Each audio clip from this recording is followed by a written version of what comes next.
احنا هذا المكان جنابك شايفه هالكبر، هذا مطبخ كان إلى هاي القاعة، عليه مصعد خدمة، وضعت فيه مرافق صحية مفتوحة على الفضاء، واحنا قاعدين منه راح يقدر يقوم ويستخدم المرافق الصحية واخوانه كلهم حوله قاعدين ومفتوحة لا باب ولا غلق. هذه الإنسانية للذين مسؤولين عن إدارة يعني هذا الهيجي. المحكمة راح تدقق بالفيلم. بالنسبة لنا حضرة القاضي، ترى صدام حسين لو يمشي مصلخ ما تعيبوه إذا مجبر عليها، يعيبوا لسانه، يعيبوا ضميره لما يعاب. المحكمة راح تدقق في الأمر وتسهل لكم. هاي بس احنا راح ندقق، لكن العيب على أصحاب العيب عندما تكون بديهم القرار ويهينون الإنسان، أو العفو يتصورون أنهم أهانوه. والله جبال الدنيا ما تهين. هاي محكمة مو فوضى. هذا محكمة. نعم محكمة. نعم أنا أقول لك محكمة. لو مو محكمة ما كنت ما تفضل تلك ساعة كلمة علينا عن والله لو الأمريكان فلا تقدر لا أنت ولا أبوك يجيبني إلى مكان مثل هذا. احترم نفسك. احترم نفسك أنت. أنا محترم نفسي. أنا قاضي. من يحترم. شنو هذا الأسلوب؟ شنو هذا الأسلوب منك؟ هذا اسلوب. انت امام قضية جنائية، انت متهم بقضية جنائية خطيرة، قتل اناس ابرياء. انت جاوب على هذه القضية، احنا اعطيناك فرصة تجاوب.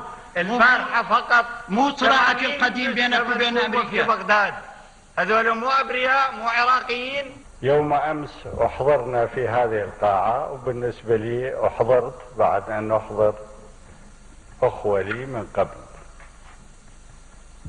وكان ترتيب الجلسة هنا الكرسي المخصص لي، واستدير بظهري على السادة اللي كانوا حاضرين على المنصة.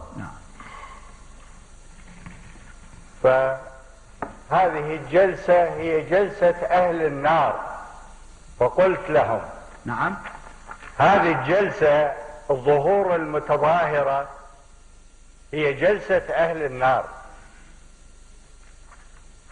وقلت لهم نحن في الجنة، ومن أمر بهذه الفكرة في النار.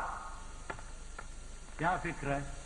فكرة الظهور المتظاهرة، يعني لا بالعرب صايرة ولا بالكرد، ما أدري بالفرس، يعني بالفرس دائما هم إلهم وضعهم، ما صايرة بالعالم كلها جلسة ومحكمة عدا حضور القاضي الأول فيها أو رئيسها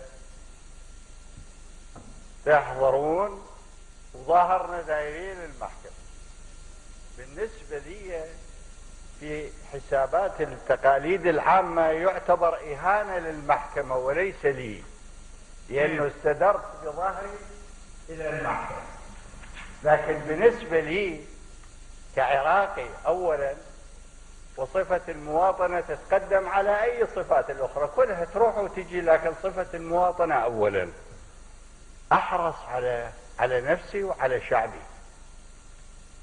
في أن يؤتى بتقاليد بدعة في المحاكم العراقية وفي القضاء العراقي. أنا ما شايف، يعني أنا حاضر 3 مرات محاكم، ما فرد يوم شفت لا أنا استداريت بظهري ولا القاضي استدار بظهره وهو يحاكمني، مع أنه بعضهم لم يكونوا قضاة تقليديين، وإنما كانوا برتب عسكرية، لأنه حكمت أمام مجالس عرفية. أنت تنسى ولا تنقص عن وعدك؟ أي الحالية؟ القاضي لا ينسى ولا ينقص. أنت نعم احنا نعطيك فرصة نعم الكلام. هذه هي صفة ما القاضي. نعطيك فرصة تهجم على المحكمة. لا أنا ما أتهجم. شوف أريد أتهجم وأقول أتهجم. يا حضرة الأستاذ رؤوف. لا القاضي يعني مو ما أدري يعني لازم أتأكد. أي من فضلك أنت رجل محامي كنت محكوم عليك مرتين تمام له لا؟ محكوم عليك مرتين. لا محكوم عليك مرتين ومرة محكوم عليك في زمني وأنا عفيت عنك. فإيش كان ممكن يجيبك بهذا المكان لو مو السياسة؟ ممكن في زمنك اسمح لي حتى أوضح. نعم. للمحامي الدفاع وللسيد خليل نعم من حقك. دقيقة. نعم من حقك. للسيد خليل من حقك تتوضح. طالما أنا حكيت لازم تتوضح. مو بس في زمنك. نعم.